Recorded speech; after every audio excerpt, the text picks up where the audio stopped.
The reading today is from Mark chapter 8, verses 1 through 10.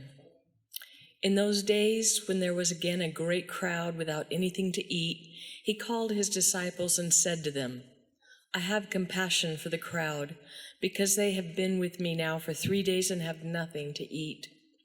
If I send them away hungry to their homes, they will faint on the way, and some of them have come from a great distance. His disciples replied, How can one feed these people with bread here in the desert? He asked them, How many loaves do you have? They said, 7.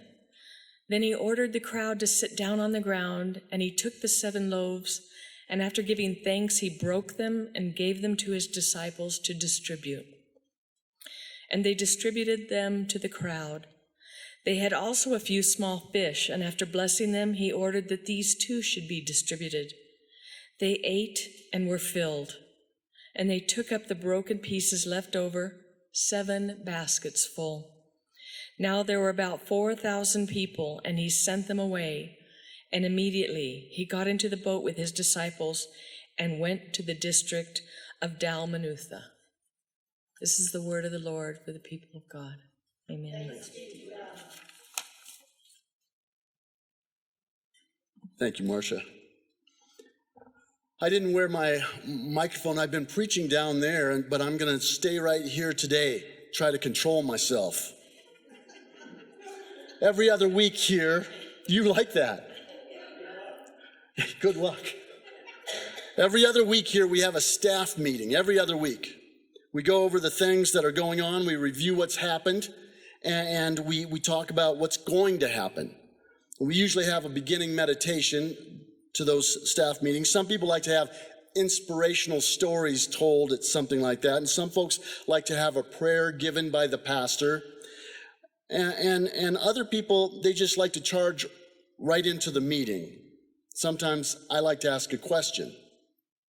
So one week at a staff meeting, this was at another church, it happened to be at another church, I asked the question, what do you think people are hoping to find or are hoping to have happen on a Sunday morning at church? What do you think?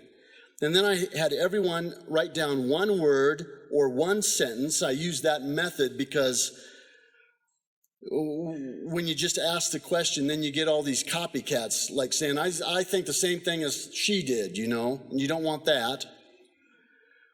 And so we all wrote down what we thought people were hoping to find on a Sunday morning. And there were some answers that you would expect, like community and connection to God and self and others. To find friendly, happy, comfortable people, someone wrote. And then someone else said, a deeper, richer spiritual life. And someone wrote, hope, guidance, and direction to face the upcoming week.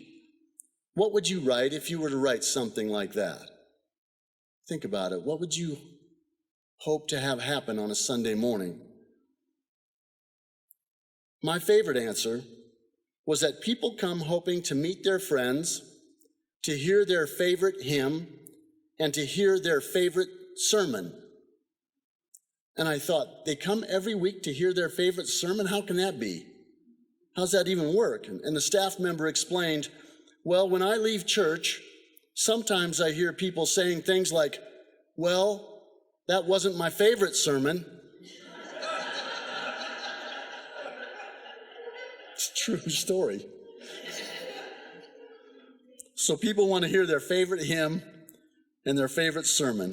I think there's nothing wrong with that. I'm with you. Who knows whether that will happen today, but we are going to sing some hymns together, and we're going to pray together, and for better or worse, there will be a sermon. But who knows whether or not it will be your favorite sermon. Would you pray with me? Oh God, may the words of my mouth and the meditations of all our hearts help us as we journey down this road of faith together. Amen. Usually I try to get my sermon title in on Wednesday so that Jean Marie, the church administrator, can put together a bulletin. And I chose the title early this week, The Big Picnic. But as I was doing research for the sermon later in the week, I came across some theologian or author or someone who said, whatever this event is, it is not a big picnic. So there's 2 strikes against me so far. The grace thing I'm out of, and then this bad sermon title. I hope the 3rd strike does not come. It's not looking good so far, though. The story of the feeding of the 4,000 is found in 2 Gospels, Matthew and Mark. Pastors and authors tend to bypass the feeding of the 4,000 and they go straight to the feeding of the 5,000 when they want to preach on these stories. And who wouldn't? You go to the biggest and the best. Where have you heard that before? Some of you know. But in all of the Gospels, there are these stories of people gathering around in large numbers to hear Jesus, to see him. And someone has said that what that means is that in the early history of Christianity, in those first years, there was a strong oral tradition that affirmed that there was this experience of crowds being fed. Now, whether you're talking about the feeding of the 4,000 or the feeding of the 5,000, it was outside in the open air.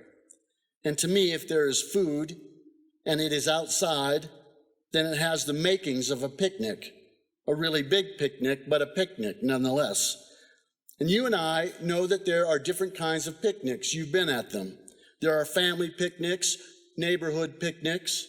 There are community picnics, and today we're going to have a church picnic, even though it'll be inside. We'll just find a way to do it. There are picnics for certain reasons: graduation, retirement picnics, company picnics, birthday picnics. There are picnics in the mountains, in the park, in the backyard, by the rivers and the lakes. Sometimes, if you're lucky at a picnic, there's music. Sometimes there are games. But mostly at picnics, people just eat and talk. At the picnics that I'm familiar with when I was growing up, the family reunions where I came from, we cousins, various ages, used to make homemade ice cream. There were reasons for this. The first is everyone liked it. And the second is that it kept some of the troublemakers busy. And the third reason is we had to do it together. It's a team job. You had to keep cranking that handle. There were no electric ice cream makers in those days. And someone had to put the ice in and the rock salt and poke it with that little stick in that hole, make sure the salt water was running out of the hole. Someone had to get a pan and spoon when it was close to being done. And well, it was a team effort making ice cream that way. Now, we just buy a bucket, someone spoons it up, not much teamwork to it. And I suspect that that's one reason there may be more crime these days than then. People have too much time on their hands. They should be making homemade ice cream at picnics. I believe that. These big picnics in the Bible, Jesus gathering the people and feeding them outside on the banks of the Galilee.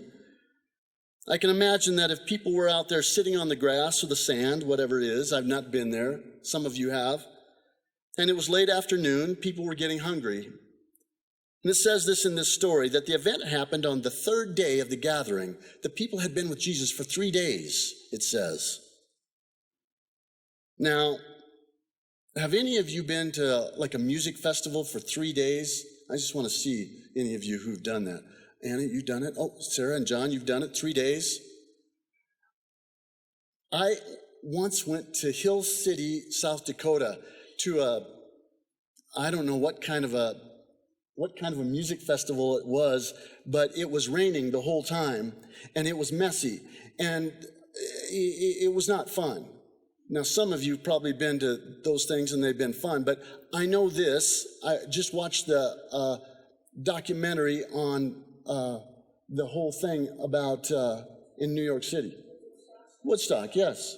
I watched that, and I saw all the porta potties coming in there. And I thought to myself, 4,000 people, 5,000 people, what did they do? Did you ever think about those kinds of things? I do. Anyway, they were there for 3 days, but 3 days seems like a long sermon to me. The details are a little bit sketchy. There were no bathrooms. I can't get over it. What food did they have? for the previous 2 days. I want to know what they ate. Did they sleep on the ground? Did they have tents? What kind of weather did they have? Was it rainy, sunny? Some of these things I'd like to find out, but they're lost in the history of time. Some of the details are there, though. In the stories of the feeding of the 4,000 and 5,000, there were either 5 loaves of bread or 7 loaves of bread. There were either a couple of fish or a few fish. There were either 7 baskets of leftovers or 12 baskets of leftovers. And depending upon which account you read, there were either 4,000 or 5,000 people. You start reading these stories and you start to ask questions about the details. You ask yourself, was it the same story and people just got the details wrong, the numbers wrong, or are they 2 different kinds of incidences? It'll drive you, when you start to think about these questions, it'll drive you to being a biblical scholar. You'll not be able to let it go. In the feeding of the 5,000, you will end up wanting to know why there was no young lad in Matthew, Mark, and Luke, but in John, there was a young lad who had the food. Who was that young lad who thought to bring food that day? You'll begin to stay up all night lying there thinking about why in the world would the Gospel of Mark have the disciples saying, how are we to buy all this food for these people? But in the Gospel of John, same story. The disciples don't say it, but Jesus says it. You'll not be able to shake off these questions. You'll want to do some study. And once you do that, you're going to be hooked. You'll wind up in seminary, and one day you'll be a pastor. I know it. But I want us this morning just to focus on this one little piece of the story, just one little part of the story. It's this piece where Jesus asked the disciples, how many loaves do you have? How many loaves do you have? They look around and they say 7. That's not going to be enough. 4,000 people, 7 loaves. Disciples are saying they hardly got anything, a few fish. If we've not stepped into the story yet, here's our opening. Is there anyone who does not know what it is like to face a hungry crowd, a hungry world without enough resources? It happens at church. Kelly trying to get Sunday school teachers. Katie trying to find more bell ringers. Logan trying to find a few more choir members. Ralph trying to secure a few more people for volunteering at Family Promise. Jean Marie trying to find a few people to work the front desk. Our emergency relief teams going to Oklahoma, 200 houses flooded out, and they've got a small group of people, just a few, not nearly enough resources to fix all those houses. Not enough expertise to get them all done in the week that they have. People in the Bahamas trying to ferry people off of the island to someplace safe. Dozens, hundreds of people waiting at the airstrip that's flooded. They found a little dry place. Little planes go in there, helicopters go in there, but the little planes can only take 6 people at a time. Did you hear it on NPR this week? It's too big. It's too big. Nations perishing for lack of resources, lack of food. Everything we have would not help this situation. Lord, it is too big and we are too small. Who among us has not been in that place where the need is so much and our resources are so little? We just don't have what it takes. And we are like the disciples who say, why don't we just send them away? We've not got enough to go around. And he said to them, how many loaves do you have? There are a couple of traditional readings about the picnic and the miraculous expansion of food. Either it was a miraculous exponential generation of the food. It's like, oh, have you seen those magicians that just keep pulling stuff out of their pocket or their sleeve? They just keep pulling. Did that happen? Jesus just stood there and loaves multiplied? Maybe.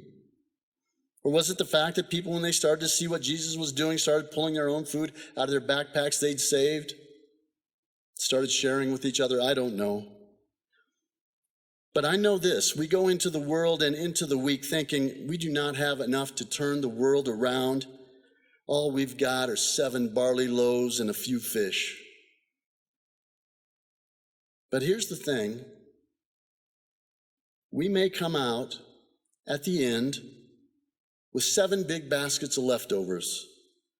Not because we did anything right or because we had enough resources or talents to cover everything, but because the creative power of God made good on the promise. And the promise was this: to match our gifts, such as they are, with God's own creativity. It is something to remember when the crowd looks too big, the odds too poor, the work too hard, the situation too hopeless. It is something to remember when our resources look too meager, our efforts too puny, our spirits too low. You take what you have and you bless it. And then you break it so that you can share it. And then finally you give it to whoever or whatever is standing right in front of you. And never mind that there doesn't seem to be enough for everyone. It is up to you to share what you've got, to feed whatever big or little hunger is standing in front of you. God is God. The rest may come. For now, for our part, for your part, how many loaves have you got? Go and see. Amen.